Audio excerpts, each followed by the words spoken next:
right now. We are live on YouTube. People will be joining us here, hopefully here very, very shortly. As they come in, we are on both Mixler and YouTube tonight. Let's refresh this over here. Make sure things are working. There we go. Sure, you are muted. You're muting me? No, I am. Sorry, I'm muting me, actually, as it were, on the side over here. Beautiful. All right. Well, Ren, we are here. We're giving everybody just a sec to jump in. We'll cut this part out of the video later, and certainly for the podcast. But for those of you guys who are watching, welcome. And I believe we are heading out now. All right. Everything is in. Beautiful, beautiful, beautiful, beautiful. All right, Ren, let us get going. This is, what are we calling this? This is the Ren Training Camp Journal with Ren Daxt. This is our kickoff show. So here we go in 3, 2. Hey, everybody. Welcome to the Pewter Cast. And this is a very, very special episode of the Pewter Cast because it's not just a regular episode. That's right, Ren. We are here with the Training Camp Journal with Ren Daxt, the long-awaited one. We've been talking about this all off-season long. Our off-season tour is now done. We are over with that. That is yesterday. We are moving forward. I've got Ren Daxt here who's going to be talking us through some of the stuff from training camp. We're going to go into all of that today. He's got some fun stuff to unveil. But I guess before we get through all that, Ren, how's it going, my friend? Uh-oh. Ren? Hello? Uh-oh. I don't know what's going on with Ren. He's drinking. Ren is drinking right now. Football is back. It's back. You had me worried. I was like, what is he doing? Oh, no. It's silence on the radio. No, I was chugging a Mountain Dew. If I was younger, I would have chugged the whole thing, but acid reflux, which I'm popping a Alka-Seltzer right now. Counteract that. that video escapade. Yeah, man, football's back. Can't be more excited. You've been waiting and waiting and waiting. You knew the first practice was coming. We got a little taste of it yesterday with some press conferences, but man, it was fun to, early this morning, like when you're waking up or however it went. Get rid of this. Uh-oh. It's hard to talk when you got an Alka-Seltzer in your mouth. Okay? It was fun to wake up or whenever you were getting around and you saw all these tweets from Buccaneers practice, and they were coming fast and furious, and that's when it really hit me, at least, that it's like we're back. I got my gloves on, I got my swag on, which I only save for game days. I got my hat on, which I wear around, but I am at the expense of looking like a fool. I'm ready. Well, hey, it's good to look like a fool because we are here live for Ren. This might be the first time we have ever done this for a Pewtercast show, for our own show. We are live on video. That's right. People out there can watch us yucking it up for the next hour and change, or however long this show is going to take us tonight. We are broadcasting live on YouTube. And so I want to say hello, shout out to all the people who are watching us. The chat room is, people are starting to file in. So, hey guys, thanks for joining us. You guys are here for the very first one. We are also live on mixler.com/thepewtercast. We got, I don't know, is anybody over there? Yeah, we got one. Dan's over there in that chat room. So you guys have a good time over there. We will, we'll be checking in with you guys as well. Bren, we're just broadcasting live, and this is kind of a new thing for us. That we're going to be experimenting with. We've got some new changes kind of coming to the Pewtercast and some of the formats for our show this upcoming season. And obviously a big part of that is going to be doing more live video, doing this show live so we can interact. One of the hallmarks of this show has been that we get to interact with our fellow fans. Right. And I think this is just going to help. It's going to help us get out there a little bit more, help people find us a little bit easier, and just help increase the interaction. And so I'm super excited. And all through training camp, this whole training camp journal, guys, I'm just going to let you know, we've kind of been in a little bit of initial testing phase with some of this stuff. before, kind of throughout the summer. We're kind of moving, I guess, Ren, this is like the beta phase. Like we're really testing it out now. Yeah, And this is it. Welcome. yeah. So this is it. And, hopefully we'll lock it in before the season gets here. I think the plan is it time to, we could say this. It's fine. I think the plan is that our instant cast show, especially, is going to be, dual broadcasted. Yeah, we'll definitely do it on Mixer because not everybody can sit down and just watch the video. Right? Some people actually need the radio aspect of it, but they still want to join in. But for those who do want to watch video or come back later and watch the video, they can do that. Obviously, this is all going to be on the podcast feed, and the majority of our listeners are going to catch us on the podcast feed. So if you're listening to us there, thank you for subscribing and being a part of the show. We love having you guys there. And if you can, come join us for the live shows because there's this whole thing that happens in the chat room. Man, YouTube's starting to, that's kind of fun. Every time I look down at the YouTube channel, I see we have a new person watching. So hello to all of you guys and to those of you in the Mixer chat room. So Ren, you mentioned it kind of at the top of the show that we are going to be going through, this is our training camp journal. We're going to be going through some of the things now. So far, what we've had was yesterday we had a couple of press conferences from some players. Right. Today we had press conferences from Coach Cutter and James Winston. Riveting. Not a lot of substance. It's kind of all revolved around the same topic, and but I think there was some really interesting things that we got to see from the media corps who was there, who was tweeting out and showing us pictures and showing us video and kind of highlighting some stuff. So this is kind of what we're going to talk about. Ren, I know we're still kind of figuring this out amongst ourselves, but as far as you understand how we had our training camp journal with Ren Daxt last year, right? How is this year going to be the same, but also different all at the same time? Sure. First, let me start off by, let me sort of give, my idea of why we're doing, we're, I guess, adding to YouTube because we're definitely not switching to YouTube because it's always been there because, the service that Brent pays for, when he posts a podcast, it goes out to like 20 different places. One of them happens to be a YouTube channel. And we'd get, like a handful of people that would watch or I guess would listen because it's just our logo up there and listen to the pod through YouTube. And, during this off season, we sat down, we talked about it quite a few times about, look, man, YouTube's a great outlet. You tell me that it's the most searched engine in the world, like more than Google. More people search for things on YouTube than they actually do Google. And we have a channel already. We're not using it. So we decided to, if you remember last year, I went to every practice that the public was allowed to go to. I think I ended up going to 11. And I just did sort of a fan from the stands perspective about what was going on. Last year there was a lot going on. They were building, the new indoor facility or indoor outdoor, however you want to say it, indoor facility. It's the outdoor indoor facility.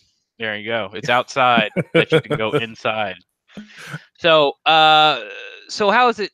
The reason it's going to be different is because the Buccaneers have cut way back on their open practices. They've cut them in half, basically, that the public can go to. Now, we have a little announcement to come a little bit later, but also Brent, with being a club member, he gets a couple of extra special days to go in there. So, besides those 6 practices that are open to the public, there's a couple more that I'll get to go to for sure. We haven't really worked out if Brent's going to be there or not because he has to come all the way down from Jacksonville. So we decided to do a daily update on practices we can't go to because there are so many. So basically what we'll be doing, besides obviously putting them up on YouTube, and Brent will be popping in and out of Ren's diaries when he can due to availability. What I'm going to do is I'm going to collect all the data on practices I can't get to. I'm going to collect all the data and then I'm going to write it down and organize it. And then I'm going to stream it live or record depending on, how the schedule goes in my life. And we're going to throw it up. So every day you will get something from Ren's journals. Is it going to be like 8 to 11? We're actually there. Brent and I, or just myself, actually at practice. But every day there's going to be something where sometimes, like I said, I'll just collect all the data, tell you the high points, like we do on the pod, on the Pewtercast. We don't We don't report the news. We talk about the news. Right. So, so basically it's the same thing as last year, but just a little different because they restricted some of our access.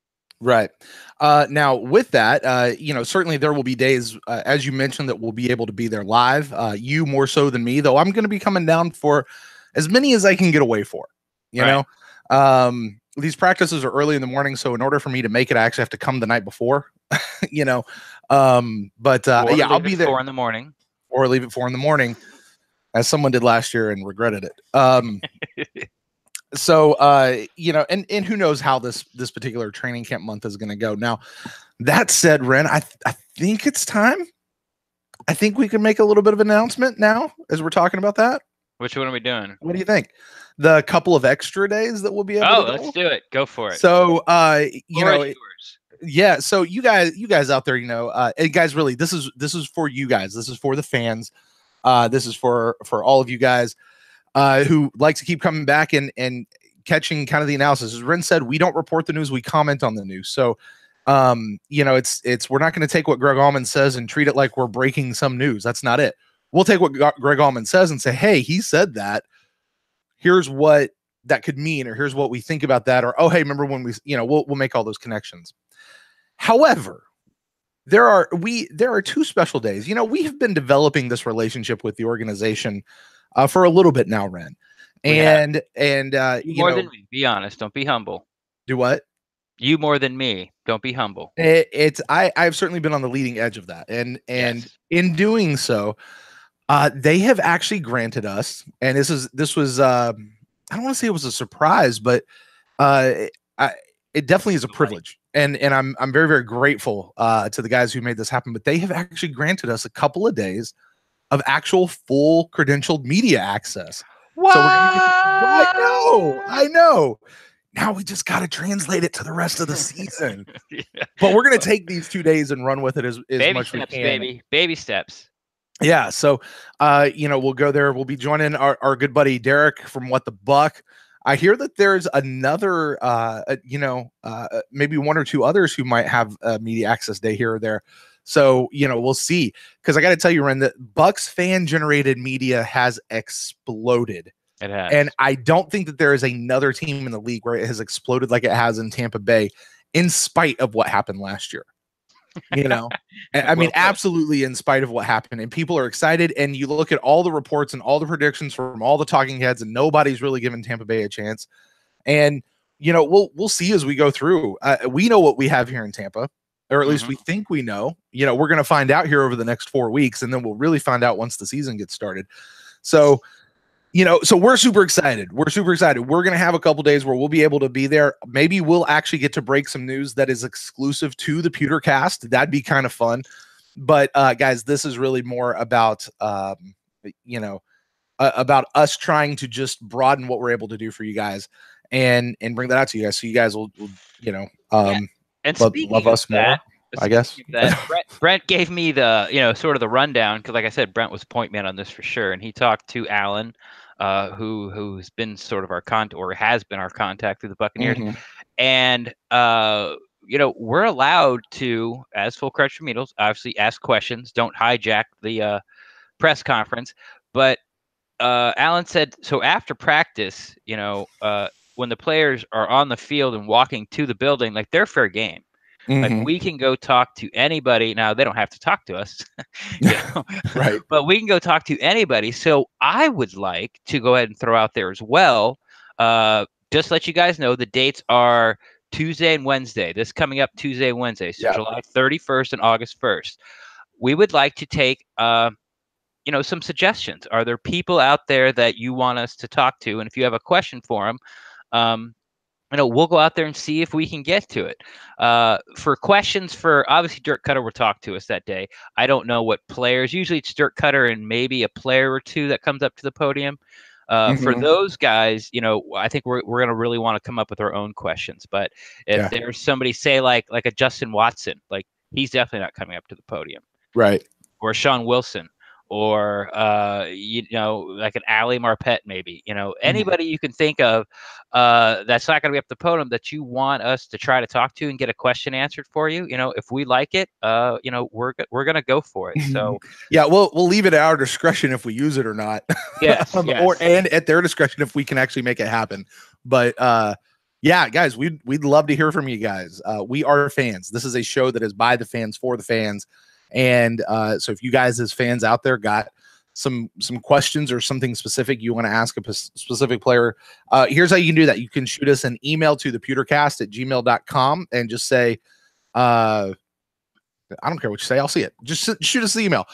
You could find us on Twitter @thepewtercast. Those are probably the two easiest ways. You can also shoot us a message on Facebook, facebook.com/pewtercast. We'll get that over to you there as well. So you guys are awesome. Let's see here. What else do we have before we get into all training camp stuff? I think that's about it, Ren. It's most of the housekeeping.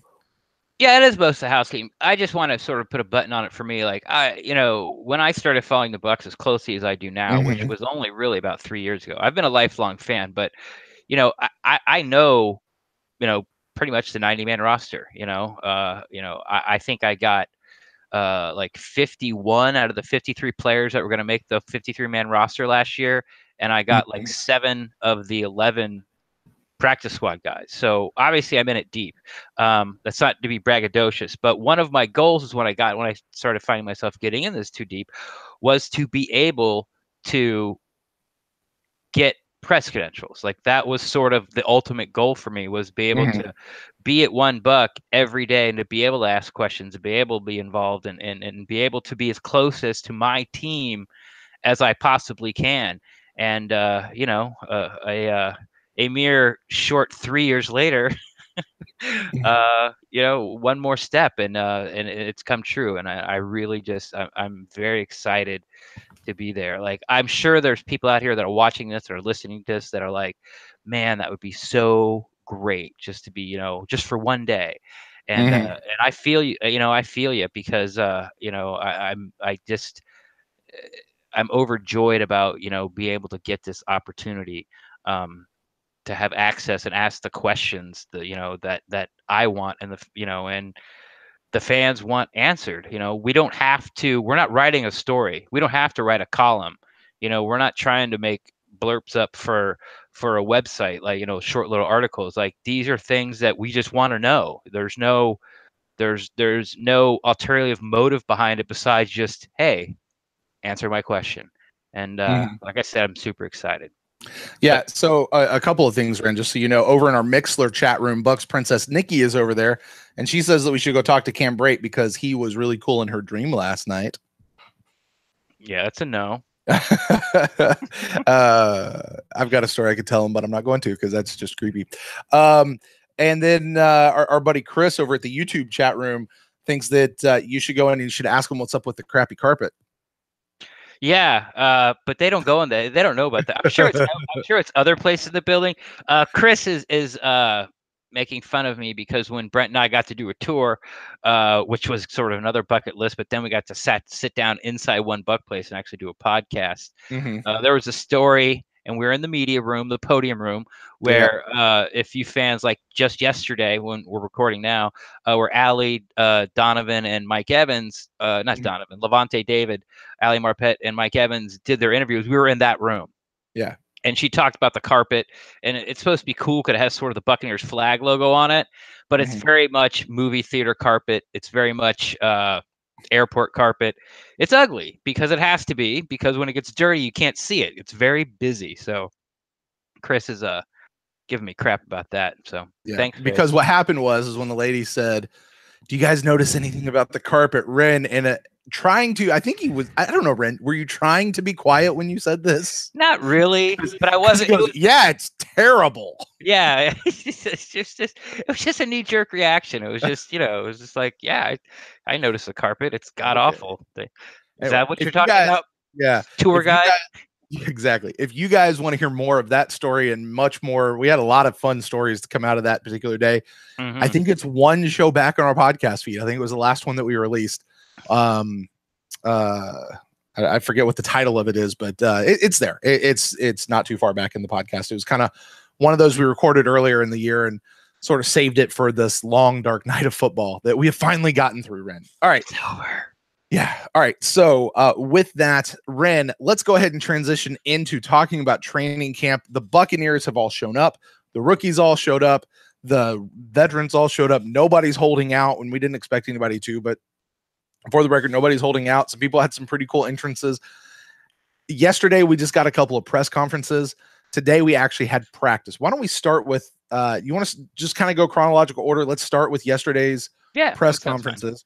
I'm actually more excited to get to the football aspect of stuff from today, but let's go ahead and kind of go through those press conferences. I think we could sum up all press conferences from yesterday and today in one word, and that would be Jameis. Yeah. Everybody kept asking about Jameis, and almost to the point that it got repetitive. And listen, I understand that the media corps has to ask those questions. Yeah. There are other questions that we're interested in, though. There are other questions that need to be asked. And yeah, like you, I was a little frustrated as well. You know, it was just like seeing the same question over and over and over and over. And you know, I heard you know, some of the beat writers and stuff were a little shocked that Jameis wasn't available day one. That, you know, that Jameis or the organization is putting these three guys, Ali Marpet, Mike Evans, and Levante David, out in front of the firing squad. I mean, I thought it was a smart move. I mean, you got a sampling of the type of questions that you were going to get from the same people you're going to get the next day, you know, and I don't really understand, like, sort of the like, wow, that was not really smart by the Buccaneers. You know, they made it sound like if Jameis would have came out yesterday, or I guess what's today? Tuesday, Thursday? What is today? Anyway, if Jameis would have came out the first day, like, all those questions would have been answered. And you know, they're not. Like, these questions are going to linger. So I'm not really sure, like, why that sort of reaction was taken. That seems to be sort of the most of what the Bucs media has talked about, and how, you know, the Bucs PR blundered this again. I thought it was the right move to do. But to get to your point about, you know, there's other questions we want to know. Yeah. It's a tough spot, like you said, because one, they have to ask these questions, and this is sort of the time when they're allowed to ask them, you know. Right. You know, and it's the first chance they've had to ask them too. Right. In a couple of days, they just might start shutting them down. And all these questions that we, the fans, you, I, everyone listening, watching, really want to know, you can start asking those questions tomorrow. You know, and you got to remember, you got 5 weeks of this training camp where, you know, you're gonna have to start coming up with questions. You know, you have to find something to ask these guys every single day for the next 5 weeks. So yes, it was a little frustrating, but I understand it. But like you, I'm ready to have more of these football questions asked and answered. Yeah, and not to jump ahead, but I'll go ahead and jump ahead. Even in Dirk Cutter's press conference today, you know, he went in and I think he graciously answered every question, and most of them were all about Jameis, and it was a lot of the exact same question, just reworded again and again and again. And you know, and he I don't want to say he called them out, but he, you know, he's kind of like, look, right now you guys need me to answer these questions, and so I'm here answering these questions. I'm going to answer them. And finally, like, the next to last question, somebody switched it and actually asked a football question, and you can tell, like, all of a sudden Dirk Cutter got excited. It was like, a good question. That's a great question. And he had a good answer. Like, he, you know, like, it was something, that's what he wants to talk about. And honestly, as a fan, as a person who's interested in what these guys have to say, that's where I am. Like, Jameis is suspended. Okay, fine. A couple, 2-3 questions. You know, did he apologize? Did he do this? You know, how's this going to affect? Okay, now let's move on. What's this going to affect us? You know, days 1, 2, or games 1, 2, and 3. Is it Fitzy? Is it possible it's Ryan Griffin? Like, these are the kinds of questions that I'm interested in as a fan, and I think most of the fandom is really interested in. We'll get into that, and then the very last question that Dirk Cutter got answered, it was right back to Jameis, and Dirk just shut it down. It was it was a little bit funny to me, kind of like reading into it that way. But let's jump back actually to the press conferences. I think the thing that we gather from all three of those, from Ali, Levante, and Mike, is everybody supports Jameis. and you would expect them to. The entire locker room supports Jameis. And even if they don't, they're not going to say it publicly. Sure, exactly. You know, these three guys, especially, well, maybe not. Mike and Allie certainly seem close to Jameis. I don't know that I get the feeling Levante is close to Jameis, but they're definitely on the same team. Like they're, you know, for that word, they're brothers, right? They're in this together. And so Levante is gonna, you know, Levante also gonna support Jameis. You know, Levante did use a phrase that caught some ire and some attention, where he just kind of said, "Hey, look, Jameis just made a silly mistake," and ... And you know, here's the thing: I kind of get the idea that these guys, you know, in my head, and I might be wrong, but I kind of feel like, especially for a guy like Levante, where maybe they're not super close. You know, he and Jameis aren't talking every single day. Right. You know, it just, hey, James got in some trouble. He's going to be suspended the first 3 games. You know, and he and Jameis talked about it, and you know, said, "Hey, listen, I'm sorry for what I did to put myself there. You know, it was something so okay, fine, whatever. Let's just move on." Like, and the word he said was Jameis made a silly mistake. Right. And you know, he was actually answering, I think, a question from Jenna Lane, and somewhat understandably, he wound up talking about something else and answering a different question, and she brought it back to that to go, "Do you really think it was just a silly mistake?" Yeah, and she gave a chance for him to clarify. Yeah, and she later said, like, "Listen, you know, these guys are asked to get up there and talk, and everybody deserves a chance to clarify their questions." I personally felt like she was almost personally offended by the phrase "a silly mistake." I've seen a lot of people on Twitter who were criticizing Levante for calling it also a silly mistake as well. I think if anything, it might have just been a silly mistake for Levante to say the word silly mistake, you know, not even necessarily realizing that it was trivializing it anymore. But, you know, see, I don't think it really was trivializing it. I just, you know, because let's be honest. I mean, you know, it's extremely unpopular to say this because you saw what happened to Levante David, but it was a silly little mistake. I mean, what we're talking about on the grand scheme, as far as like, you know, assault and sexual assault crimes go, this is the one on the bottom. You know, yes, it qualifies as a, what do they call it in Arizona? Sexual abuse. Because that's sexual assault in Arizona, so it's so far down. It's in sexual assault. Well, that's what I've read about. So I mean, should have happened? Of course not. You know, does Kate have every right to press charges? Yes, she does. Does Kate you have every right to be mad about it? Yes, she does. Does Kate have the right for compensation? Yes, she does. Does everyone have the right to be mad at Jameis for this? Yes, he does. Yes, you do. Should Jameis be publicly shamed to a certain extent? Yes, he should. Can Levante call it a silly little mistake? Yes, he can. You know, I think I've heard people were like, "Oh, it's such a poor choice of words." Actually, it's not. It's just now we're so super sensitive about these things that, you know, everything is really blown out of proportion. And it was a silly mistake. It was a dumb situation that happened a few years ago. Once again, not condoning it, not saying it's right, not trying to make excuses. I'm saying, you know what, Levante, I agree with you. It was a silly mistake. Yeah. And, you know, something I hate to say it, like, that's the most pressing or the most pointed thing I think that came out of his, out of his press conference. And, you know, I certainly, Ren, I think I speak for both of us. I have zero intention, and I mean zero intention, of continuing to talk about this whole issue this whole season. You know, it's just, this is what the press conferences were made up of. And they moved on from I don't forget the order that they went in, but, you know, from Levante to Mike to Allie, like, they kept circling back around to the same thing. All about this. And it's like, oh my gosh. Now, a couple of things we did get. Mike Evans, apparently big gamer, plays Fortnite a lot. I know you're on PUBG. I know you're on PUBG, but, you know, you've played your share of Fortnite a little bit. I've played a little bit of Fortnite, and basically the same thing. And it was, and I remember when Mike Evans talked, when he signed his extension and he got in front of the press, and they're like, "What were you doing when you heard?" He's like, "Well, I was playing Fortnite," and nobody followed up on it. Like, "Oh, who are you playing with? Are you playing squads? You play Xbox, PlayStation 4?" And I tweeted that out, and I was like, "Come on, guys." But this time, Jenna Lane was all over it. She's like, "Well, how much do you play?"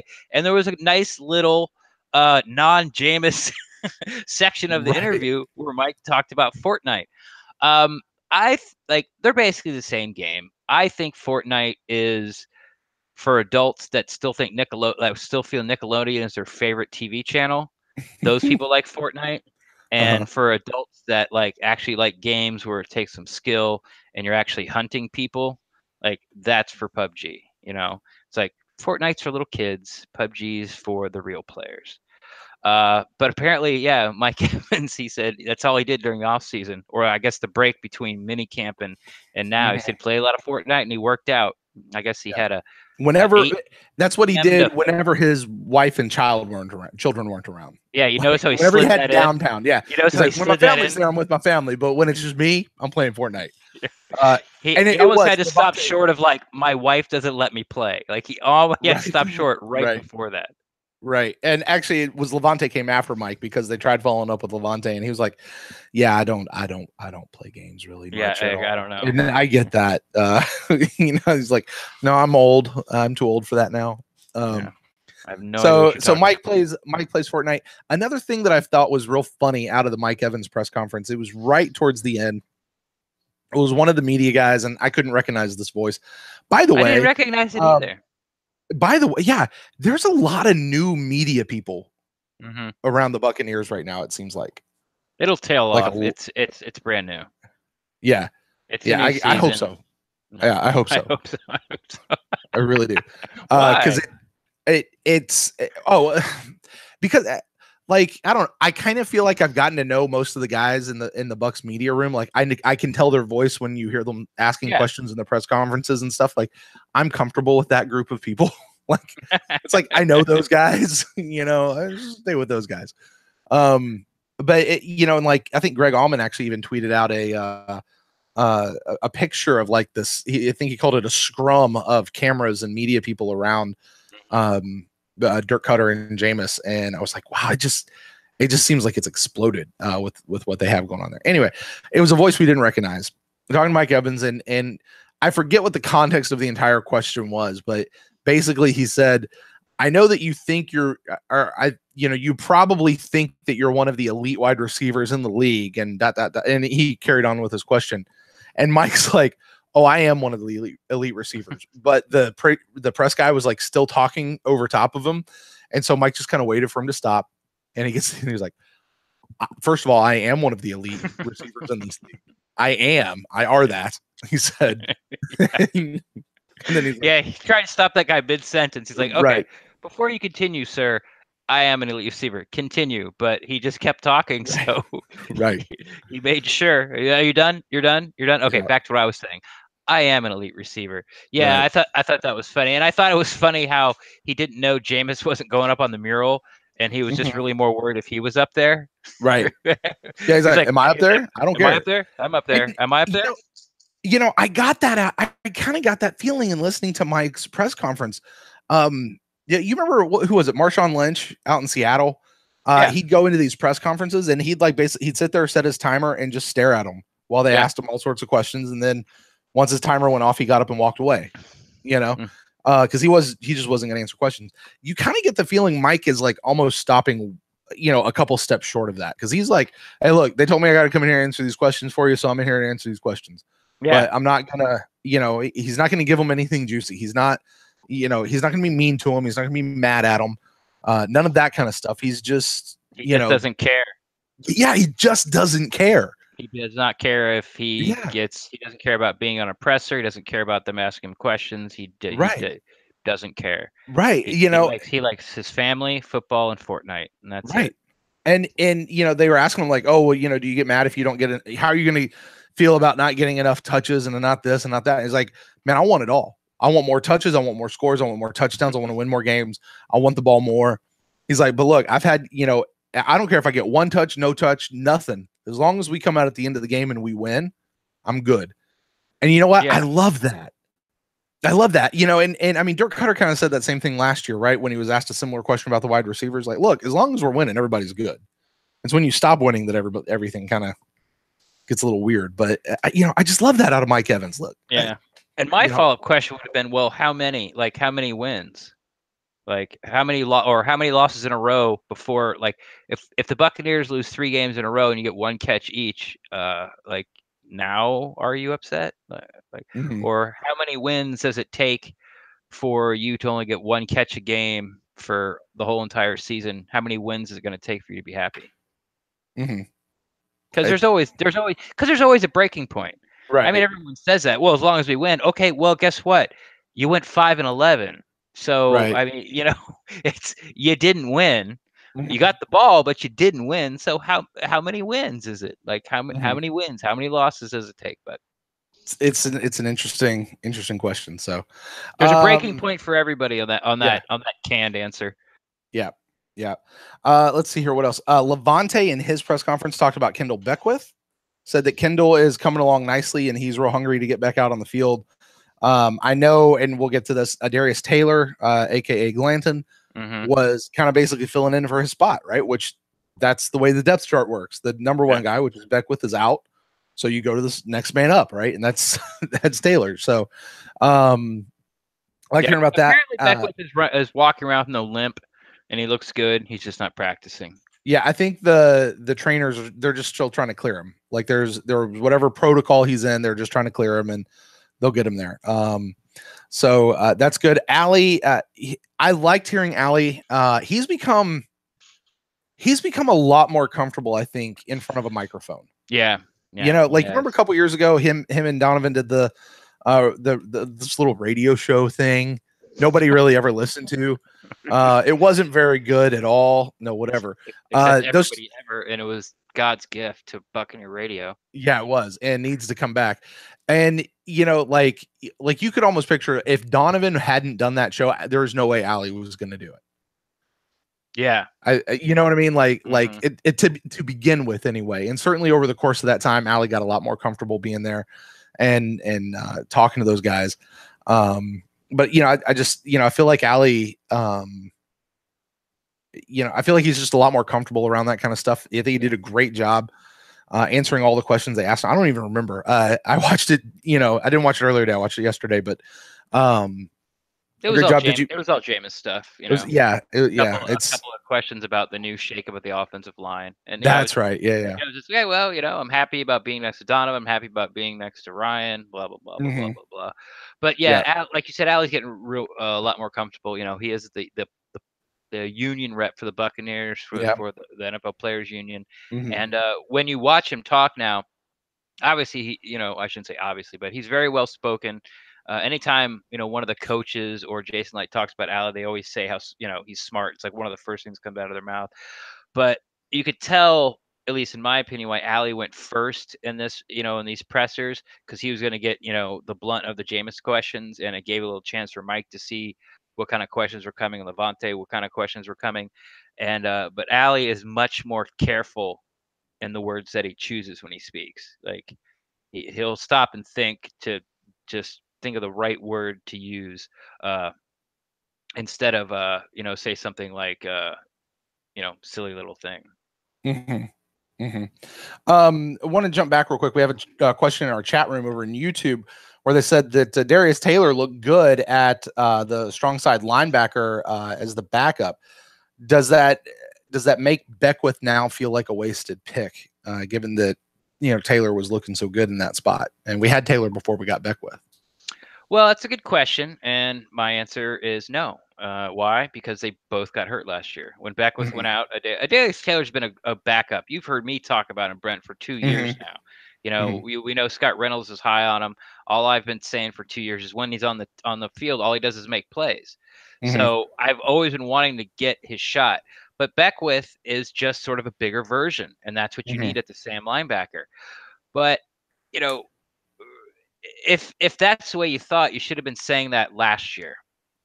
And I guess the best way to justify it is, well, Taylor was only in there for a couple of games and he ended up breaking his leg. Hmm. So if he was starting, then Beckwith would have been right there, and hopefully the defense didn't miss a beat. Like people Right. get injured, man. You see it. That's why you need depth. That's why you need 3 starting corners. That's why you need 8 defensive linemen. That's why you Hmm. need 7 offensive linemen. So no, picking a good football player especially in a like Beckwith, where you got him, like you feel you got him like a round or two later than he should have went. You never go wrong with picking good football players. Like, there's very few positions where you can stack up players that are really good that deserve to play somewhere else in the NFL, and like you don't need them. Like, I think quarterback's about it, and maybe running back. Like, if you get 2 all-pro running backs, you really don't need them. You don't need 2 all-pro quarterbacks. Besides that, everywhere else, take good football players. You won't go wrong. I do also remember somebody talking last year. I don't remember exactly who it was, but we're talking about the idea that Beckwith actually might eventually become Levante David's replacement. As Levante is getting a little bit older, he's getting later in his big second contract. With all this other money that they're going to have to pay everybody, are we going to be able to afford to keep Levante? Like just a salary cap issue. Not that we don't want him. You're just trying to figure out the salary cap issue. So Beckwith might actually have been a replacement. I don't think that they thought that he would come in and start as the Sam linebacker. I thought they were going to, he would kind of maybe be that guy who was being groomed underneath Levante. It's just he came in and shocked us and did so good that he earned that spot. Remember, Quan came in when he came in as a rookie, shocked us. So what? Bruce Carter, I think, was the guy that was supposed to be that position, and he got beat out by the draft pick. Yeah, a 4th round draft pick. He got beat out. This guy was a veteran. So, it could have been that. I certainly wouldn't say that it's a wasted pick at all. If anything, what might be being wasted is a Darius Taylor's talent, and he's continuing to be relegated to a backup when he could be starting, maybe, possibly across the league. Got to look at 32 teams. I'm not that familiar with the other 31 teams out there to tell you, is Darius Taylor better than 31 other starting strong side linebackers? I don't know, but I can tell you this: I'm really glad both of those guys are on our team and not some other team. Exactly. For that. So, oh man, I miss talking football. Love it. I know. All right. Back. All right. So let's move on from that. I guess the only other really big topic over the last couple of days, Ren, as stupid and silly as this sounds, however, you and I were talking about this a month ago, like a full-on month ago, the banners outside the stadium. Oh, yeah. And oh my God, Jameis Winston is not on one of the banners. It's the other guys. Everybody's freaking out about it. I'm just in back saying, kind of told you so. Right. Now here's the deal. Not every banner that's going to go up around the stadium is up right now. No, they're all up. Well, no, the 4 in the corner, but there's other banners that will be around the stadium in various places and various, not a corner one, and they may not be that big. But gotcha. I don't know that Jameis is completely removed, but at least for right now he is. I mean, can we chalk this up to anything other than, well, of course that's the case with no Jameis? Yeah. I mean, and I think Rick Stroud said it best when talking about it. Like, it was a lose-lose situation for the Buccaneers. If they put Jameis up there, especially after everyone freaked out about his T-shirt, Jameis Against the World. Oh my gosh! And then you just saw what happened to Levante just 2 days ago. About he used people. I didn't like the phrase you used to describe what Jameis did. Well, I don't care. Anyway, sorry, but I don't care if you liked it or not. No one, and guess what? No one else does either. But so if you put Jameis on there with those optics of, the first time you saw him publicly, basically the nation saw him was on that Instagram that no one liked, and now you throw him up there as as the NFL has basically found him guilty as a sexual abuser. It was just, you just couldn't do it. You couldn't do it. It doesn't mean that they're moving on from Jameis. It doesn't mean that they'll be drafting a quarterback next year. It means that it was stupid for the Buccaneers to put Jameis on one of the 4 corners of their stadium just because of public backlash. Period. End of story. I agree. All right. I'm never going to talk about that again, other than to say, I told you so, because we talked about that like a month ago, and it wasn't that big deal then. I don't think it's that big of a deal now. I think it's just obvious. All right, moving on. Let's talk about today.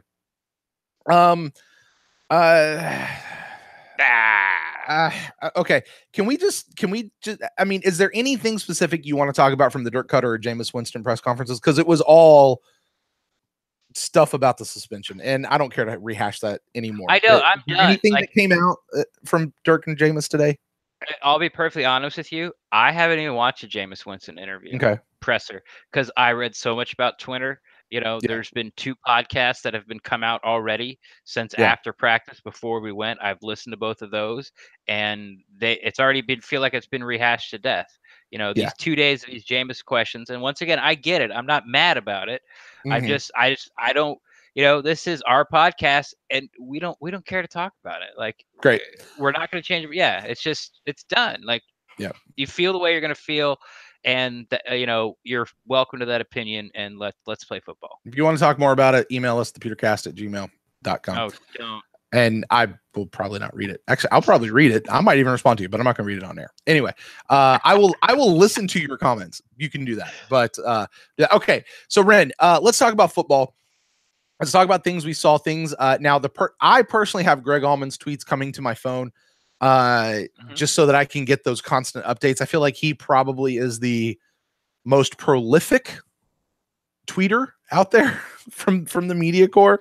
Yeah, I think he tends to just you talk about a guy who just puts out the facts. That's generally Greg Allman. Oh yeah, and so nothing. Nothing against any of the other guys. It's just his just come, and they come fast and heavy, man. Yeah. I think he put out a thing saying when he walked out onto the practice field, his phone was at 100% and it died before he got back to the building. Yeah. Because he was just on it that much. So thank you to Greg, and I suggest you guys follow him if you don't. And right behind him is Trevor, who's running the Pewter Report. Yeah, I know, and I've noticed that Joe Bucks fan is starting to try to get into it now, as far as tweeting like videos out. But that's really about it. I mean, I'm going to do the hell out of it when we get there. Right. For the practices that were there, which I guess are up to 11, I think, for the 11 practices, I'll be doing that because I like doing it, and I think, and I know as a fan on the outside looking in that it's much appreciated. So and the other thing too is you're going to tweet and you're going to let us know, Ren, what fans are interested in. This is true. Like it's not just reporting to report whatever you want to report. Like it's going to be what people hear. So I kind of want to divide things. I've got things in my list here, and I've sort of divided up in 2 sections. One is things we sort of expected that just got confirmed today, and then things that we didn't expect, or at least that I didn't expect. I actually only have 2 things in that particular category. So let's go with things that we expected. And I'll go first. The first thing I got was the defensive line rotation. I don't want to say that we nailed it, but man, we nailed it. Yeah. It's exactly the way we thought. The starting, at least the ones, was JPP, Gerald McCoy, Bo Allen, not Vita Vea, it was Bo Allen, and Vin Curry. Right. And then their second line was, help me out here. Unrein, Vea, Golson, and it wasn't Spence. It was actually Will Clark. Will Clark, that's right. And then, but when they went into like a nickel package, obvious third down, obvious passing situation. Yeah. And then wasn't like JPP kicked inside next to Gerald McCoy, and that's when we saw Noah Spence come out. Correct. And I was a little surprised by that. I'm not sure if it's because Spence and JPP both play right end. Because Vinny Curry bounced around all around the Eagles line when he was there. So I thought Vinny Curry would bounce inside, but I guess, that JPP and Noah Spence both just exclusively, or maybe their skill set is so much better at right end that Vinny Curry is just the best next left end. I guess the best left end. But in an effort to get Noah Spence's speed on the field, they like JPP enough in his inside pass rushing and obviously his run stopping too, that they go with the obvious third down situation. So Noah Spence is just going to be, at least from one day of practice, and before anybody gets injured, because they're going to get injured, is been delegated to just like the speed guy off the edge on obvious passing situations. Yep, I agree. So defensive line was there. The linebacker situation, no big surprise, Quan Levante. And then they had Taylor taking the first team reps. Of course, that would have been Beckwith, except Beckwith is out with an injury right now. Right. And then the second line there was Riley Bulla, Sitchy, our draft pick this year, and Bond. Thank you. Was it Sitchy? Yeah, it was Sitchy. Wow.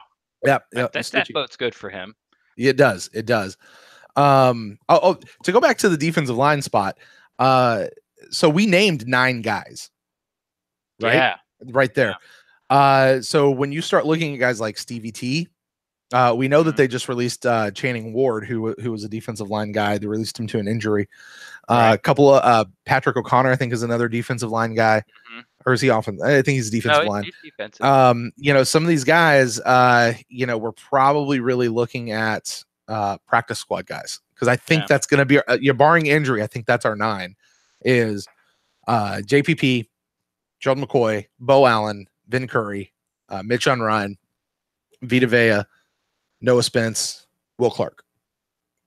I think that's it. That's our 9. And I don't think we're keeping 10. We might. The only spot that is up for grabs at all, 8 of those are locks. Right. The only spot, if they go 9, because they could only keep 8, but if they go 9, the only spot up for grabs at all is Will Clark's spot. Yeah. And it's possible. It is possible they'll keep 10. I doubt it, but it is possible. I don't think so. We'll see what happens. I'd give it like a 10% chance, maybe. That might be high. Well, it all depends on injuries, but I think we're just too deep at all other positions where you could like normally you could cut away from a linebacker, but I think they're just too deep there. Or you could keep 4 wide receivers, but I think we're just too deep there. Tight ends, we're just too deep there. Like those are the spots you can sort of like make up room, because you need your corners, you need your safeties. Yeah. Maybe running back you could run with 3. Right. We're gonna have to keep 3 quarterbacks at least for the first 3 weeks. So it's yeah. Well, but remember, for those first 3 weeks, Jameis doesn't count against the 90-man or the 53-man roster being suspended. So that's good. And so we'll actually only have 2. I mean, unless they keep this Allen kid or whatever his name is, we'll actually only have 2 quarterbacks on the roster the first 3 weeks. Now, what do we do weeks 4 through 16 or 17? Who knows? Right. Yeah. Who knows? So, but you mentioned the cornerbacks. So something they told us they were going to do. It's exactly what we expected. Vernon Hargraves III was our starting outside cornerback in our base package. In the nickel package, he moved up to the starting nickel guy, and in came, I think it was Ryan Smith. Ryan Smith. I want to say it was Ryan Smith, which was our guy from last year. So it looks like currently, as it sits right now, Ryan Smith is getting the nod over Carlton Davis, and then MJ Stewart, I know, is another slot guy or nickel guy. What do you make of that? I know this is still early football this year, but Ryan Smith getting that nod over a guy like Carlton Davis that so many people are excited for. Yeah, I just like you said, it's early. I've said on previous pods that, however, how do I put this? The way the cornerback room or the depth chart is going to break down all depends on how Vernon Hargrave plays. Yeah.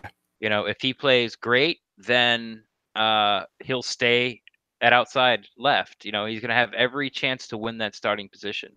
So, but then comes into account, even if he does win the outside starting left cornerback, do they really like him enough at corner that he'll move in all the time? Or will they just try to, put MJ Stewart or Javian Elliott, in that corner spot? But I think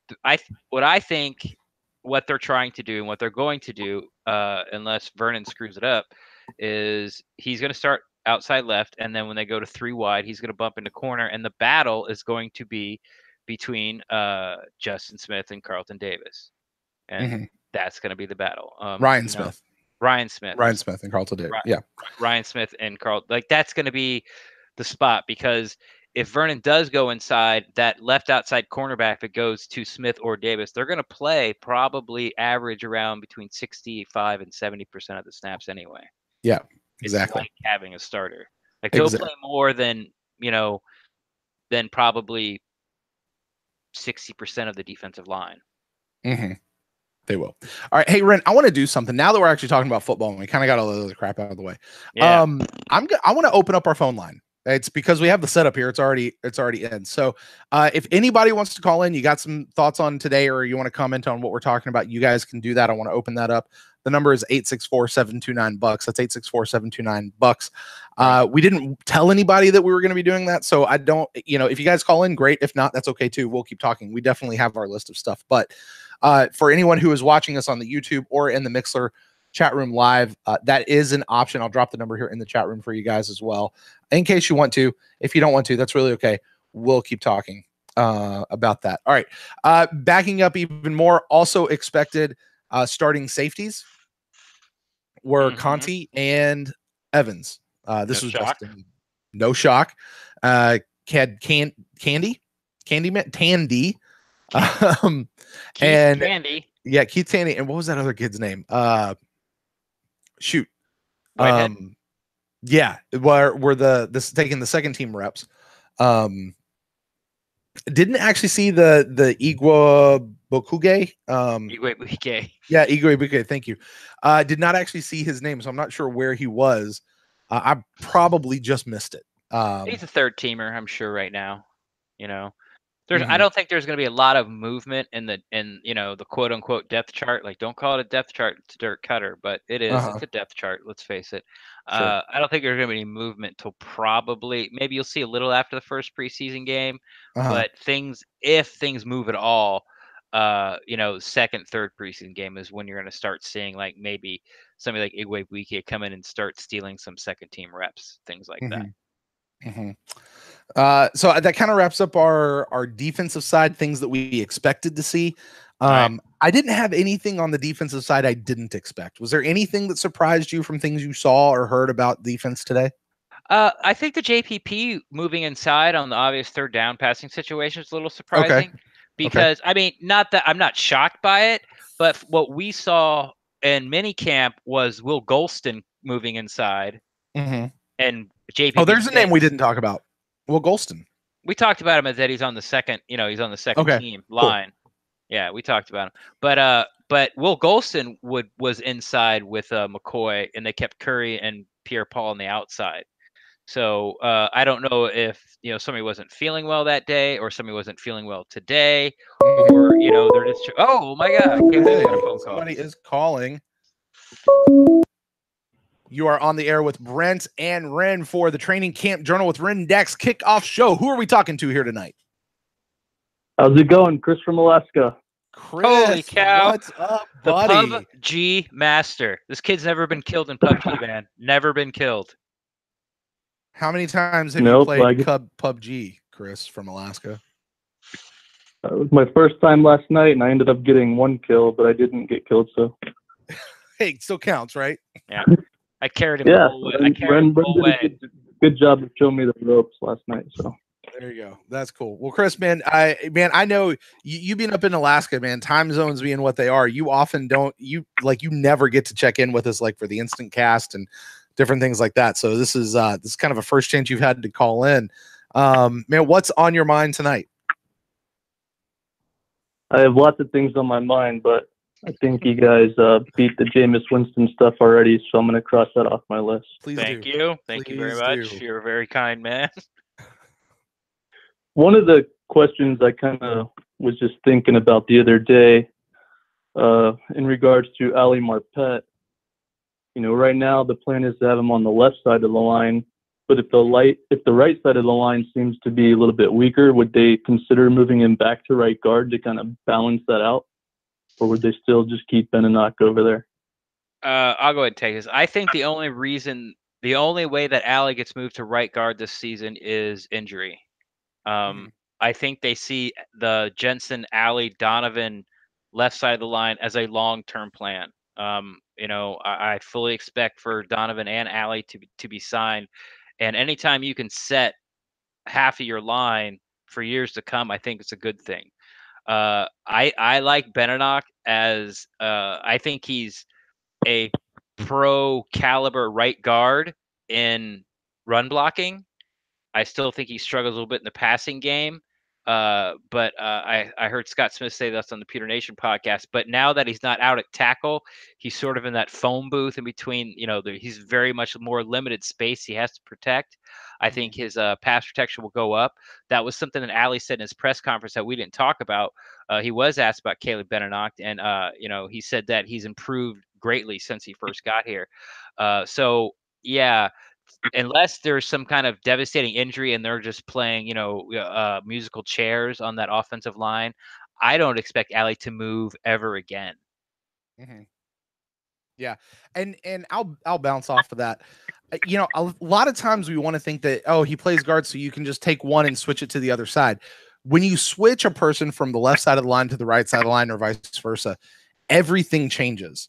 You kind of build a certain muscle memory, and all of a sudden you've got to stop that muscle memory and go the other way. That's not to say that Ali wouldn't do a fine job making the transition, but there would be some bumps along the way if he were to do that, especially after, taking, however long he's going to be here on the left side. I think there's also this real magic chemistry that I think we're going to see happen between Donovan and Ali and Jensen, as Ren kind of alluded to. I think Ali almost chose to go to the left side. I think it's very, very intentional. They're putting him on the left side. And if the right side of the line is struggling and they take Ali and they throw him over there, then you got to find a new guy to fill in on the left side anyway. So why not just find a new guy to fill in on the right side and leave your left side alone? I think it just makes sense. You're gonna have to find a new guy one way or the other if something's struggling or something's not going right. But I think you're gonna see that. I think that whole left side is gonna be, I don't want to say it's gonna be impenetrable, but I think it's gonna be a very, very tough left side of the line. And if DeMar Dotson comes out and has another year like he did last year, and we get some stability with a guy like Caleb Benenocht, possibly Alex Kappa, I think that's a position battle to watch here over the course of training camp. But I don't anticipate Kappa winning the spot over Benenocht this year.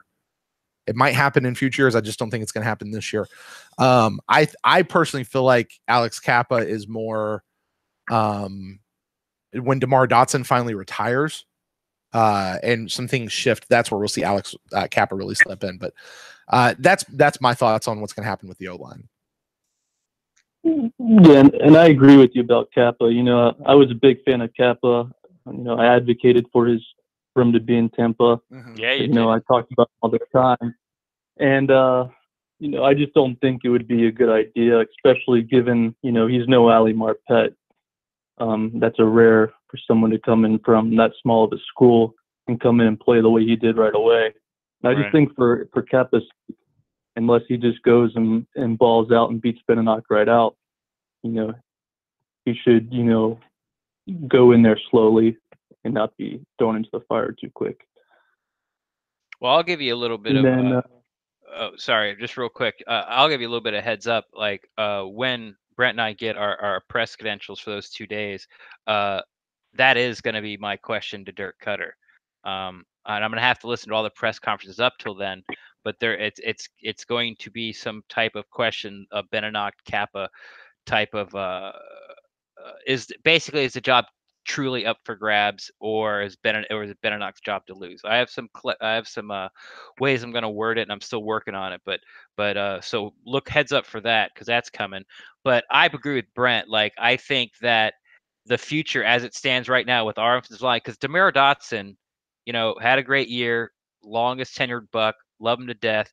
The guy has missed at least 3 games for the past 3 years. So chances are he's going to go down. I'm not saying he's injury prone, but he's going to go down. So then Benenocht's going to kick out back to tackle, and Kappa's going to slide in. I fully expect to see that by the end of the year.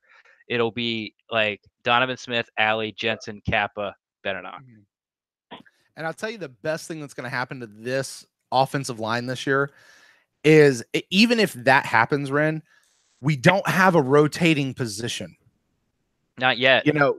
I mean, and God, I mean, because even if that does happen and Benenocht does kick out and Caleb comes, or Kappa comes in, that's still a fairly set line, and so hopefully we don't see that rotating out and figure out what's going on. So, that rotating thing last year still baffles my mind. I think it had a much bigger impact than people give it credit for. What else I is think on he's your had a mind, huge- Chris? Yeah, I'll keep it offensive line centric here. Watching Ali Marpet's press conference yesterday, they asked him, I don't know the exact question, but it was on the lines of what's going to be different about the run game this year. Mm-hmm. He kind of said there's been a lot of changes, and in one of those changes, he mentions, drafting Ronald Jones now, and we all know last year it was either 40% of the offensive line, 60% Doug Martin. But do you think that was just a direct shot of maybe Doug Martin was the problem? I don't think Ali intentionally was taking a shot at Doug Martin, as he was more trying to tell people how explosive Ronald Jones is. Mm-hmm. So that's what I'll say to that. Like I drank the Doug Martin Kool-Aid last year. Besides the overall team performance, that was a tough pill for me to swallow, because I swore up and down that this was Doug Martin was coming back. He has the carrot. Like, we're gonna see vintage good Doug Martin, and it wasn't there. And then when they gave the ball to Barber, with the same line, he outclassed Doug Martin, carry for carry in the same game. So there was no excuses left for me sort of to hang on to. So to answer your question, I don't think it was a shot at Doug Martin. I just think Allie's excited about the type of back that Ronald Jones is. Yeah, I would add to that. I don't know that it was a shot at Doug Martin, but there's also it's pretty obvious. Like there's no need to beat around the bush about what it is. Like, I'm not going to call him out by name and say Doug Martin was the problem. But I can say that, the new guy who's here, we're very, very excited about, and I think, Ali probably learned that from just everybody else around him. You don't dog the people who just left. You talk about how excited you are for what's going forward. So, yeah. Yeah, no, I agree with that. I just was curious on someone else's perspective on that. And then with going back to the whole Marpet possibly moving, but we don't think he's going to. Mm-hmm. What I was kind of thinking is if they did do that, would that mean Evan Smith would fill back in at left guard? It's always a possibility. That's something, I'm glad you brought that up, because we haven't talked about it. No one's really talked about it. And I'm sort of struggling of how to talk about the question that I'm going to ask Dirk Cutter, and also get Evan Smith in there, because I know if I leave him out of the question, the first thing out of Dirk Cutter's mouth is like, don't forget about Evan Smith. And when Brent talked about rotating, I'm like, and I said, not yet, because you can build a scenario in your head where the right guard position gets rotated this year.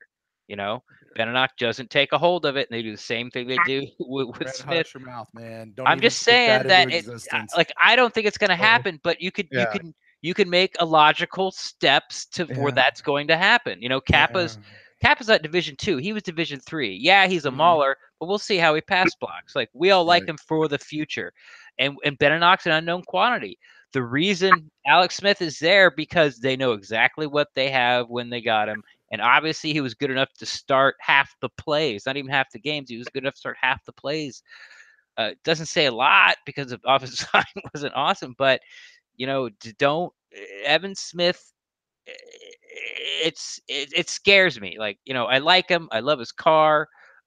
he's got an awesome looking car, but I don't want him starting on my offensive line unless he absolutely has to. Unless everyone else is injured, then I'll take him at right guard, because I think he's serviceable, but barely. Chris, man, you got anything else before I let you go and open up the phone line here? That is it. I will get off so people could call in. Awesome. Well, hey, man, I'm glad you finally got to call in. Hopefully something works out that we'll be able to do it here during the season too as well. All right, man? All right. Thank you guys very much. Cool, man. No problem, man. See you on the pub of the G. Yeah, I like Chris a lot, man. He's highly interactive on Twitter. He's a guy that I feel like I'm talking to an old friend when I talk to him. Even though that might potentially, Chris, I'm sorry if I'm overselling. That's your first time, or maybe it's not. I just there's a lot of people who call into the show, so I don't always remember. But I think he's told me before that he's just never had a chance to call in. So that all's going to change. I was talking to him last night. We were playing PUBG. He's moving to Virginia. Oh, is he? Cool. Yeah. Awesome. Better time zone. All right. So we were talking about better internet connection. There you go. We were talking about things that surprised us from the defensive side of the ball. You mentioned JPP kicking inside. Was there anything else, or are you ready to jump over to the offensive side? Yeah, I'm ready. I'm ready to jump over. So things we expected from the offensive line, or from the offensive side, we'll start with the line. It's exactly as we said it was going to be. Mm-hmm. Donovan Smith, Ali Marpet, Ryan Jensen, Caleb Beninock, DeMar Dotson. DeMar Dotson was back, in case anybody didn't hear about it. It was reported by multiple outlets. DeMar was cleared to play. He's back in practice. So looks like he's good to go. I think it was a ankle surgery or something he had. Yeah, he had a meniscus tear. A knee thing. Okay. Yeah. All right. So they got him back. So good news there. Hopefully that holds out for him. Because I gotta be honest with you, Ren. I'm worried about DeMar this year. Why? And I hope I'm worrying for nothing. Down. Yes, exactly. And I hope I'm worrying about nothing. I heard him on Ira's show. And he said, "Hey, listen, I'll keep playing as long as somebody gives me, as long as somebody lets me keep playing. Yeah, as long as you especially if you only got to play like 12 games a year." Yeah. So I really hope he has gas left in the tank. He says he feels like he does. He says he feels like physically he feels as good now as he did back when he was a kid. He just didn't, he's just not healing. He's not recovering as fast. Yeah, that's what he feels like he's in a good spot. So yeah. Yeah, I don't think that. I think he can still play, but like you said, that's the big thing with him. Can he, as the season started getting to week 8, week 9, is his body just going to start to break down on him where it can't, a week just isn't enough time for him to recover and to be able to, hold down that right tackle position. The past 3 years it hasn't been. And so, here's hoping, but I wouldn't put a bet on it. Right. I would not bet that Dotson plays 16 games. I wouldn't put a bet Dotson plays 14 games. Let me just explain to you how old DeMar Dotson is right now. He and I could have been in high school at the same time together. I don't. And I'm old. Okay. Do what? Well, I just. Well, I'm older. No, I'm just saying. I'm old. I know you guys would not have been in high school together. He and I could have been in high school together. Granted, I would have been a senior while he was a freshman, but still. 5th year senior. 8th year senior. Anyway, so offensive line exactly as we thought it was going to be. We'll come back to the quarterback in a minute. The wide receivers exactly where we thought it would be. Running backs exactly where we thought it'd be. Special teams exactly what we thought it would be. Mm-hmm. Quarterback position though. Never heard of it. Is that important? No. Well, he's just the guy. They give him the ball and he hands it off to other people for them to go do stuff with. So I can do that. Mildly important. They never get touched. They don't even have to wash their uniforms after the game. Just that's why they give them the small pads. But I gotta be honest, I was super shocked because if you would have asked me leading up to about 8:45 today, who was taking reps with the number 1 team, I would have told you it was Jameis. Right. And I know people have been asking that question, and I've been sitting back going, man, that is, if you think Jameis is not going to be taking number 1 reps with the team, you're fooling yourself. Well, you know what? Turns out the one who was fooling themselves was me, because it was not Jameis. It was Fitzy taking those reps with the number 1, with the number 1 team. And I don't know how I feel about that. Really? I'm pleasantly surprised by it. Okay. Why? Because he's the starting quarterback for the first 3 games. Okay, but for just the first 3 games, he's not the starting quarterback for the rest of the season. You can't. You don't know that. You don't know that. If everything goes perfectly, yes. Sure. Okay. Let's assume. Okay. Yes, but let's assume that things go. Let's assume things are going to work out. Okay. As far as suspension stuff, and let's say you can't. You got to plan for injuries, but you can't bank on them, right? Jameis is coming back week 4, and he's going to be the starter of this team, unless he's under some sort of weird discipline from the team itself. which I don't think is going to happen. No. Cutter did say when he was asked about whether or not Jameis is going to come back week 4, he dodged that question, just said, look, week 4 is a long way away. Let's worry about week 1 in the preseason right now. Yeah, he's right. So many things can happen. Yeah. He does, and it's not so much that he dodged a question. I just think he knows that if he says something now and then he's got like 2.5 months, right, and it doesn't come true, now it's like, oh, I thought you said, a lot of things can happen. Yeah. A lot of things can happen. Smart on Coach Cutter's part. Yeah. But it just, because to me, Jameis Winston is still the starting quarterback of the Tampa Bay Buccaneers. And what we've heard in these situations is that you have to treat these first 3 weeks like an injury. And so, right. I thought honestly, we would probably see Fitzy take a few more reps during preseason games. I thought maybe, we might see the ball get handed to him a little bit earlier in that week 3 game. That's supposed to be the dress rehearsal. But for the most part, we would still be seeing Jameis taking the number 1 reps. So that just surprised me. Yeah, I was pleasantly surprised because, you, I think a lot of people were using the Doug Martin case last year during training camp as sort of a template to what Cutter was going to do with Jameis this year. But I like it. I mean, your job's on the line. These are arguably your 3 toughest games all year on paper. It's not foolish. This isn't Chicago, Cleveland, Cincinnati, little stretch. These are the cream of the crop right here we're playing. So, yeah, get your guy out there. Jameis isn't going to be there. And I would have argued this last year about the Martin situation.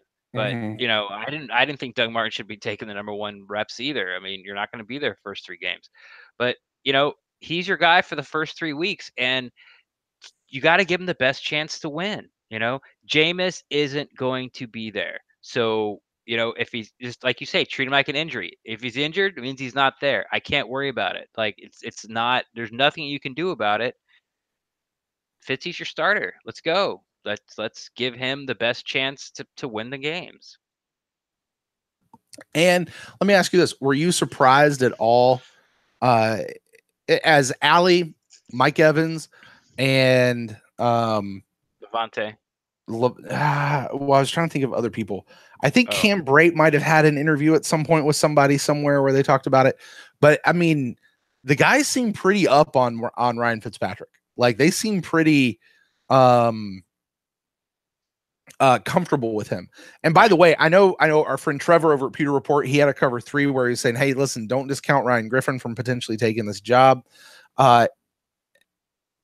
I mean, I think Dirk Cutter explicitly basically said this is Fitzpatrick's job to lose. Like he's not going to completely rule out the possibility that something might happen, but they're going to give this one to Fitzpatrick. Yeah, unless Fitzpatrick gets injured and cannot go. Yeah, it's Fitzpatrick. Right. And he even talks about, like with Griffin, like Griffin's been around. He is a veteran backup. Actually, I loved that phrase. He is a veteran backup. Yeah. Because it's all he's ever done. And he's done it for a lot of years now. But yeah, I forget where it's going with that. But Fitzpatrick's the guy. That we can put that to bed. Everybody seems very, very comfortable with him. Everybody has accepted that, and they're moving forward. What did you make of everybody? Just, I mean, it's that peaceful, easy feeling again, as people were talking about him. Well, you're not going to hear, it's more, I don't want to say it's player speak, but it's no one's going to say a bad word about it. No one's going to come out and say, well, how do you feel about Fitzpatrick? Well, we're going to go out there and try our darndest for him, but I'd feel a lot better if Jameis was under center these first 3 games. Mm-hmm. Do you believe in Fitzpatrick? Yeah, you feel. Of course, I believe in Fitzpatrick. Even Cutter even said that today. He's like, look, I've said this, I don't know how many times. If he's on our roster, I believe in the guy. That's why he's on the roster. Mm-hmm. So yeah, I got to be honest. Hold on. Go back to that though. Okay. He says that. All right, and I get where he's saying that. If this guy's on the roster, then he believes in the guy. Right. Okay, you also have to take that and you have to apply that to Doug Martin. Okay, fine. Right. A lot of us actually believed in Doug Martin. Some people never did. We could take that and apply that to Ryan Russell. Mm-hmm. We could apply that to Who else is no longer here? All the Robert Ayers. We can take that and apply that to Chris Baker. Yeah. I got you. Where are you going with this? No, I'm just like, do you really believe in them? Like, I mean, they may be your best option that you have right now, but do you really, that's semantics. I mean, it's you don't have a choice. Like, I know where you're going. It's like if he's out with Jason Light and they're like 3 bourbon on the rocks in at a bar, is Dirk Cutter gonna be like, that Ryan Russell man, like I'm scared as hell when that guy gets in the game. He just doesn't have the skill set that we need. Does he say that? Yeah, but you don't have a choice. You just don't. You still got to play him. So what do you have 2 choices. You either sit there and feel crappy about him being in the game, or you sit there and try to coach him up and feel good and work around him for having in the game. There's only 2 ways you can play it, and I think the way to do it is not get all depressed and get all funked up about it. It's the way it is. That's it. End of story. Go play. Go on from there. Move on. Fair enough. So Fitzy, now Dirk Cutter did clarify something with Jameis, because it was reported, like I said, I get most of my information from Greg Allman. He said that Jameis was actually throwing with the 2s, and then Ryan Griffin was kind of sparingly throwing with the 3s. Cutter later in his press conference clarified, he said Fitzy's taking the reps with the 1s. Griffin is taking the reps with the 2s. Jameis is rotating between the 2 of them. He's going back and forth. So it's not so much that he's taking reps with the 1s or taking reps with the 2s, as much as he's kind of rotating reps. in. He's taking reps away from both of them. Right. Is what he's doing. Right. So say if Jameis was number 1, Fitz was number 2, and Patrick was number 3, Griffin was number 3, Jameis would get, say, 90% of with the 1s. Fitzpatrick would get probably 95% with the 2s. Griffin would get 95 or 100% with the 3s and 4s, and he get 5% of the 2s, and Griffin would get 10%, or Fitzpatrick would get 10% of the 1s. Instead of doing that, now it's like 80% Griffin, 20% Jameis with the 1s, 80%. Fitzpatrick. I'm making it more complicated. Fitzpatrick and Griffin get 80%. Griffin with the 1s, Patrick with the 1s, Griffin with the 2s, and James is taking like 20% of the 1s and the 2s. And also, he's probably doing the 3s. But this is something we'll find out. I'll find out Sunday exactly how it goes. And don't set this in stone. Like this Ryan Griffin playing with the 1s. That's just day 1. Remember when we showed up, we talked about Will Golston being inside at minicamp. Carlton Davis was starting outside nickel corner. We're like, whoa, he's already starting outside nickel corner. Wow. Well, we come to find out the next day that Ryan Smith, was nursing like an ankle twist or something. But at first look, you're like, oh, look at Carlton Davis moving up the depth chart. Nope. It's just Ryan Smith just wasn't going that day. And by the way, to your point, this is exactly why we'll be doing the training camp journal, so we can track those things, and hopefully, get a glimpse into where we're going, but also mitigate some of the, oh my gosh, Vernon Hargraves is the new nickel guy. Well, sort of, not really though. It's kind of what we expected. So yeah, I'll be interested to see as we continue on, what that looks like with Jameis. Cutter did mention that they felt like they had a pretty solid plan. I think this is a solid plan for what do you do with a quarterback who was suspended for your first 3 games, arguably the 3 hardest games in your schedule for the entire season, and has been touted by many to be the hardest 3-game stretch in the modern Super Bowl era of football to start a season. How do you do that without your starting quarterback? And knowing your starting quarterback is going to be coming back, provided everything happens right, to get him ready to play. Because that's the thing. You still have to get Jameis ready to play. Jameis has 3 weeks to work out and watch Chicago Bear tape. That, but that is not the same thing as playing real live game, though. Okay, that's great. But then he'll come back and he'll have all the practices. I mean, they're going to set up like Jameis, when Jameis leaves One Buck in 4 weeks, they're going to have everything laid out him for what to do. They're not allowed to talk, but they're going to have a whole plan. Jameis's training coach will call and be like, all right, Cutter, what do you want him to do?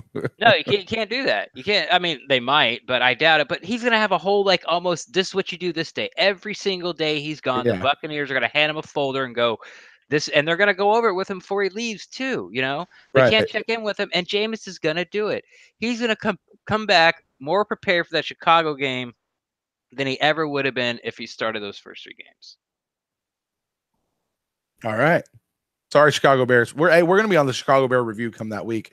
Boy, we could see a repeat of last year with that Chicago game. Just hopefully we don't see the repeat of the rest of the season following that Chicago game. So anyway, all right. Well, that was pretty much everything for me as far as things that we expected and things we didn't expect. Was there anything that hit you that I didn't cover?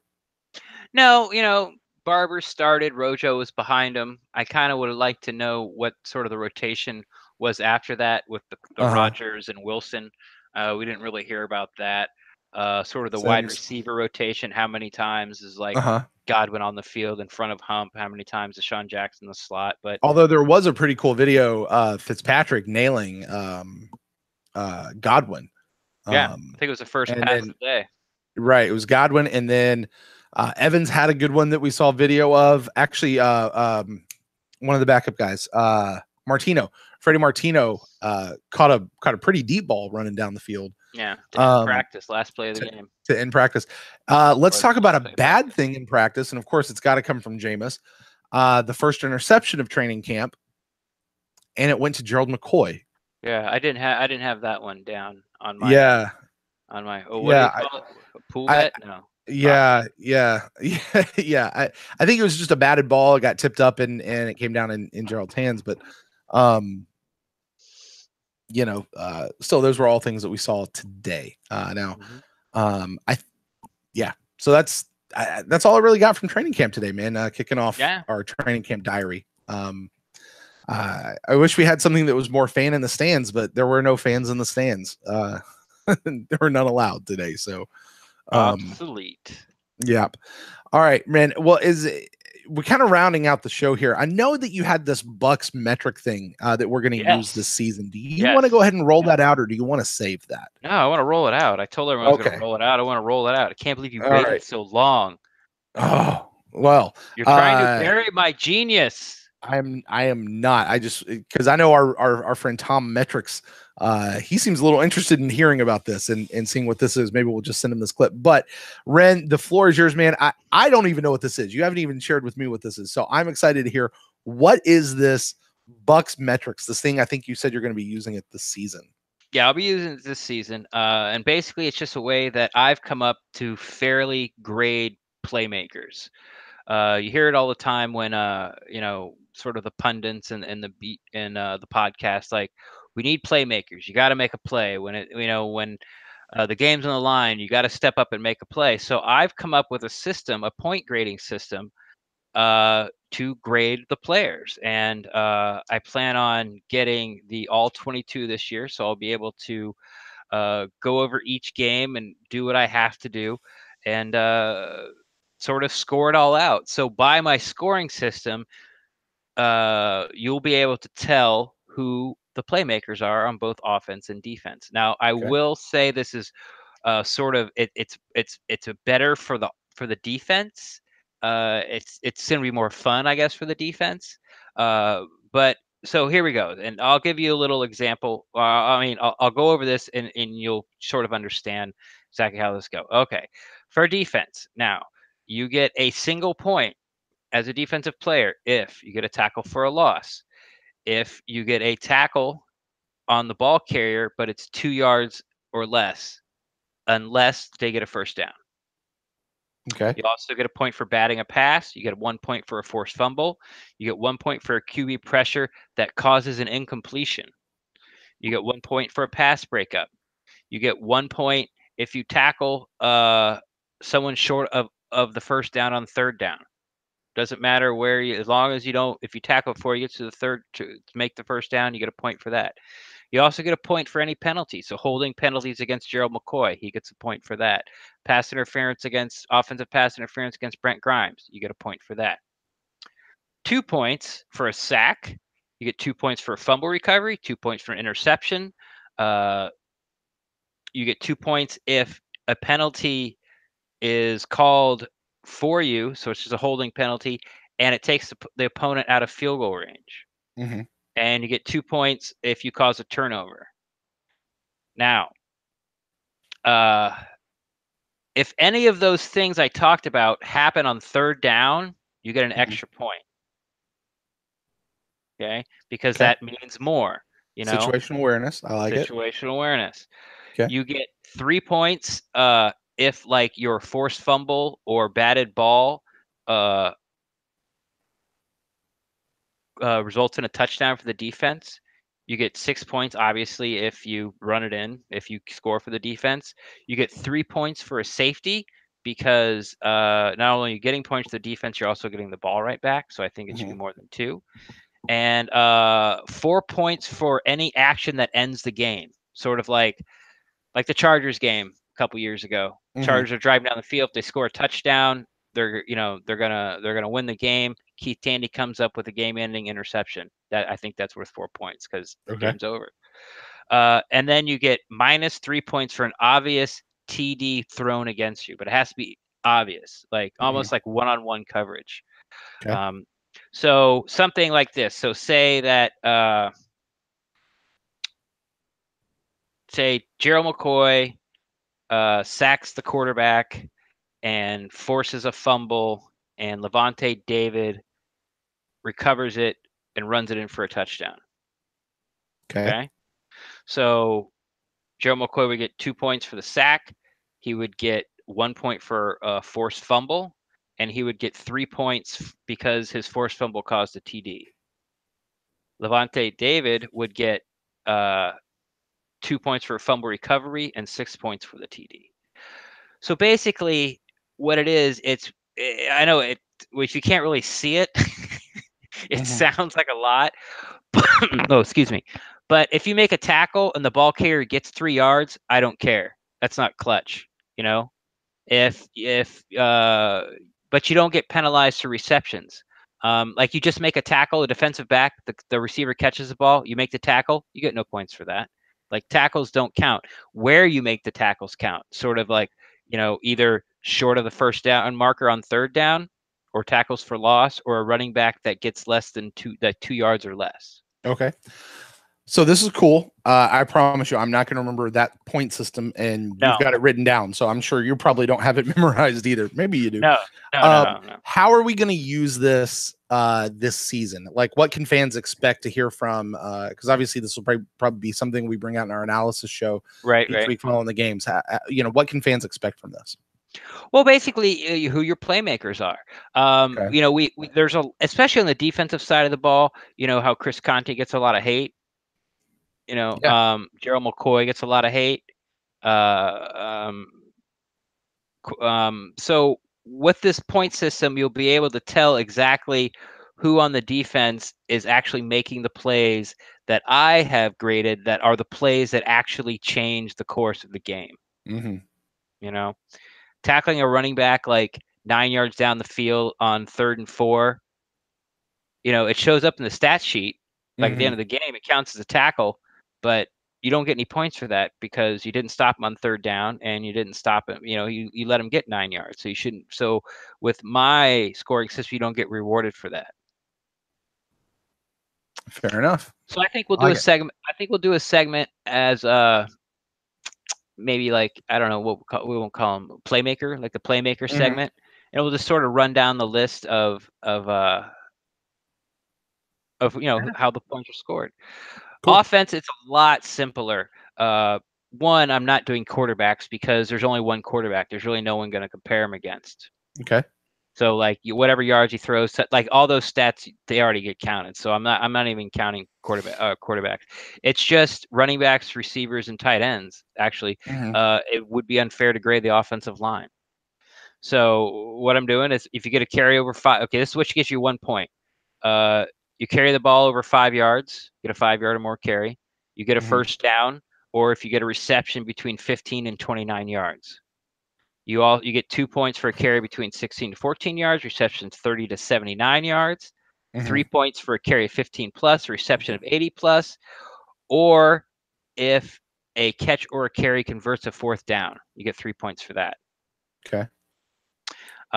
Then, of course, if any of those actions happen on 3rd down, you get an extra point. So if you carry the ball for 6 yards and it gets a 1st down, you get 2 points instead of 1. So what do you do if, and you might be getting there, like, let's say Charles Sims is in the game because maybe he's on the team and, they throw the ball to him. He catches it. He receives the ball, but it's behind the line of scrimmage. Mm-hmm. He turns around and turns it into, say, a 4-yard run. Right. I'd say that's, assuming that gets us over the 3rd down line.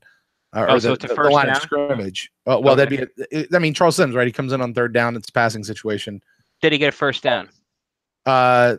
Let's say yes. Let's say it was a successful play. He gets 1 point for the 1st down. 1 point for the 1st down, but no additional points for just you doing don't get a job. You don't get exactly. A point for you don't get a point for catching the ball. You don't get Yeah. a point for like just getting 5 yards. Right. What you know what important that play? You got the 1st down. There's your Right. point. Gotcha. Yeah. Okay. That's right, what this I like is about. Yeah. I like If you catch the ball, it's so it's 3rd and 7, and you catch the ball and you get tackled, for a 6-yard gain. There's no points. You didn't Right. you didn't do what you're supposed to. Right. Uh, Team's off the field at that point. Yeah. Right. Yeah. So you didn't get it done. 6 points for a TD, but I do have there's some minor, like if you lose a fumble, it's -3 points, and if you lose a fumble that results in a touchdown, like a scoop and score, is -5 points. Now I know it's a lot, but I'm gonna go ahead and tweet it out. I might. How am I gonna? Can I pin that? I don't know if I can pin that whole thing. Yeah. Can you pin 2 tweets? If you take a screenshot. There you go. Pin And it. I'll pin it Yeah. up there. It's really not that difficult. It's the first time I said it out loud, so it didn't sound very smooth. But I think it's what I like about it. It doesn't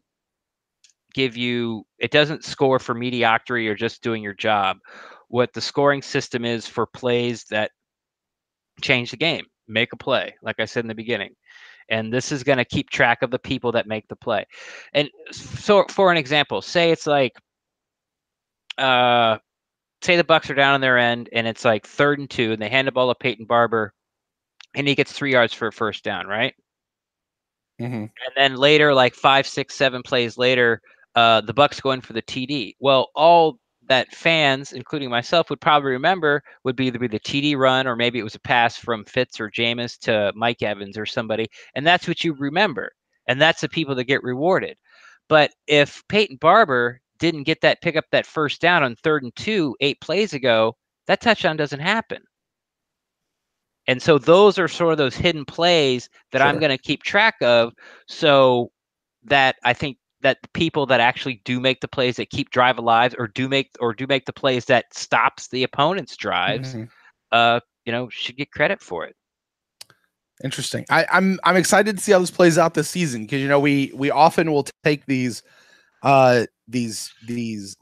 narratives, I guess, that people try to push, and we'll put them to the test. I'm not going to negate a narrative just because I don't personally believe it. Like, let's grab some data, and this will give us some data to look at it one way or the other. I like it, Ren. I like it. Yeah. Any other points? Any other? What are you doing? Anything for kickers or special teamers or anything like that? Well, I thought about it, but okay, what am I going to do? Catanzaro misses a 29-yarder and makes a 58. Well, we know that, or misses a 58. Like, we know as fans that the 29-yarder is a bad miss and the 58-yarder is really not a bad miss. We get that. And there's only one kicker. So who am I scoring him against? Kind of like you were doing with the quarterback. Yeah, it's like, who is he scoring against? He either makes the kick or he doesn't. We got that.